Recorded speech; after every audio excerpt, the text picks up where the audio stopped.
Hey guys, welcome back. Eli here. I'm going to cover face or head replacements. It's a very common request you get from people. Sometimes people want to put their head on a better body, or for whatever reason, someone wants to pretend they were somewhere else and they want to just stick their head on some someone else's body, or whatever it might be.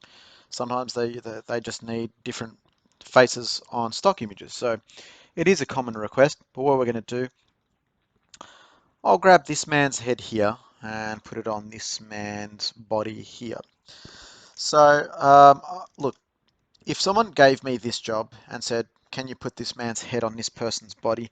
The easiest way to do this one, obviously they're wearing the same sort of clothes, so I would just probably just cut from the V here, cut the head around, and then just stick it over the V here, and then just manipulate it a bit to cover it properly. However, that doesn't um, cover the intricacies of doing jobs of this nature. What I want to cover is how to blend in someone's face onto another body and preserve, have no seams going on around the head. So for the purposes of that, I'm going to cut a part of this man's head and put it on top of this person. I'm going to seamlessly try to blend that into this person's neck and body. Okay, so I'm intentionally complicating this job just so that I can illustrate to you how to do other jobs of this nature, because they're all not all going to be easy as this, where you can just cut out the V and paste over another. Usually they're a bit more complicated than that. Normally you have to blend in the skin tones and all that. So let's go ahead and do this.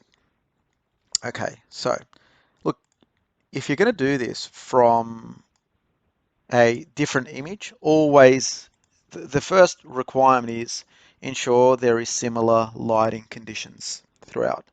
Okay.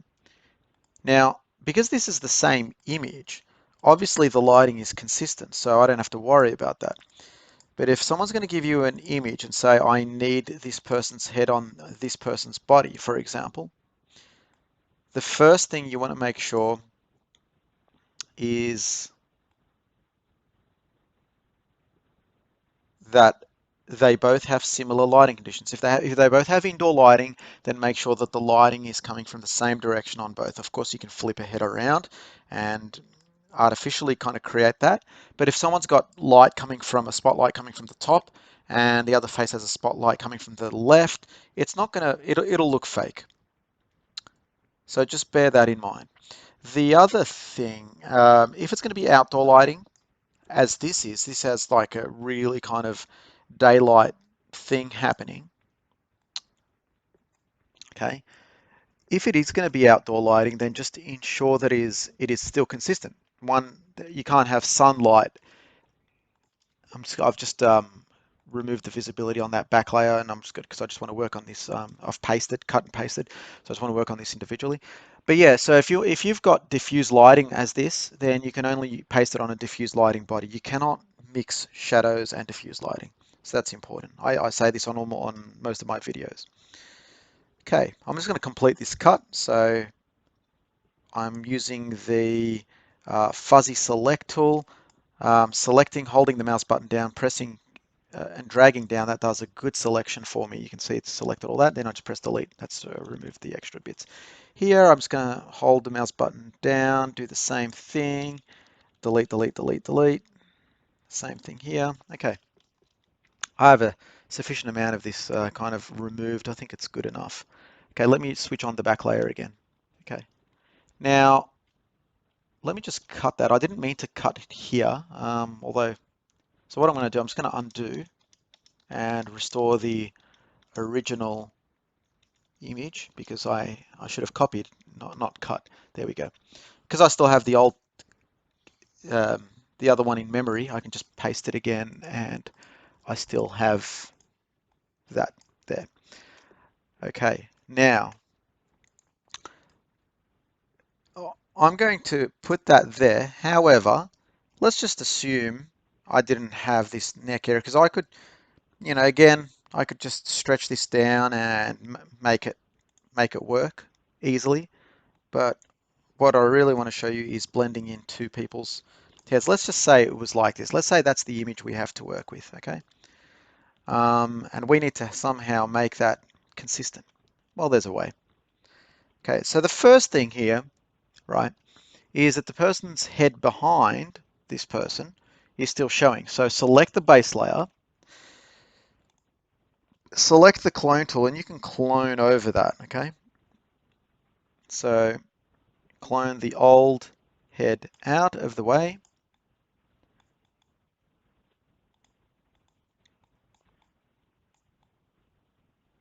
There, okay? So now we just have this. Now we want to make this person's, um, skin tone consistent. How do we do that? Okay, let me just tidy up this person's position of the head. I'm going to move it down. There we go. That seems to line up quite well. This side's not lining up really well, so I can just use this tool here. It's called the Warp Transform tool. And I'm going to drag this up a little bit here. There we go. Okay, so that's now coming in. Now I'm going to grab the base layer. I can just select the skin like that, or I can just artificially select it or manually select it. Um, let's go around. I'm going to do this properly. Now the other tool you can use here to select is the stroke path tool, which allows you to do curves. That would probably work better for this particular selection, although um, it's not going to take me terribly long anyway, so it doesn't really bother me too much at this stage. Okay. So now I've made a selection of the bottom area. You're going to get these sorts of challenges, okay? Um, I'm going to go to colors and hue saturation, okay? Because we're going to have to change the hue. We're going to have to change the lightness, okay? And so that's kind of made it similar in lightness, although it is heavily saturated, okay?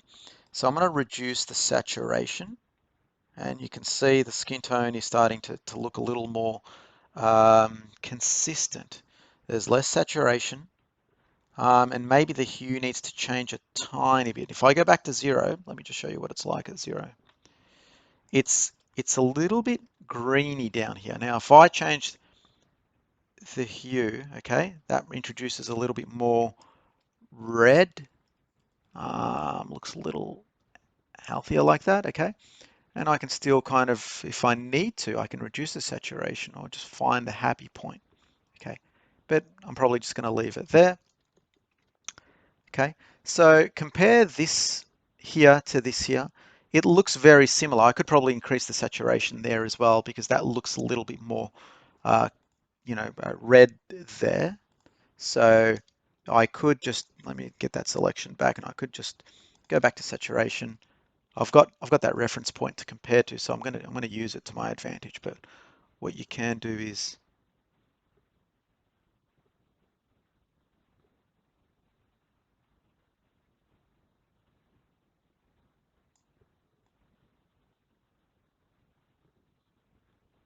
actually I'm gonna leave the lightness as it is, but the hue can be more red, okay, like that. And I will increase the saturation a little bit, but not too much. Look, that's looking the same as that now. You saw how quickly I did that. Obviously if this was a proper job, I'd probably take a little bit longer to try and make it a little bit more consistent. But you can see one thing I was doing, if I turn off the base layer, it's important that you feather the bottom part where the old head meets the new body. It's important that that's feathered because that's the only way to get rid of that seam. Otherwise, you're going to have a very harsh seam. So it's very easy to put someone's head on someone else's body. You see that all the time on the internet where people just do these things and they request these jobs all the time. Hopefully you've learned something with that. Drop me a comment if any dramas, but I'm certain that you'll have no issues if you just follow that simple advice.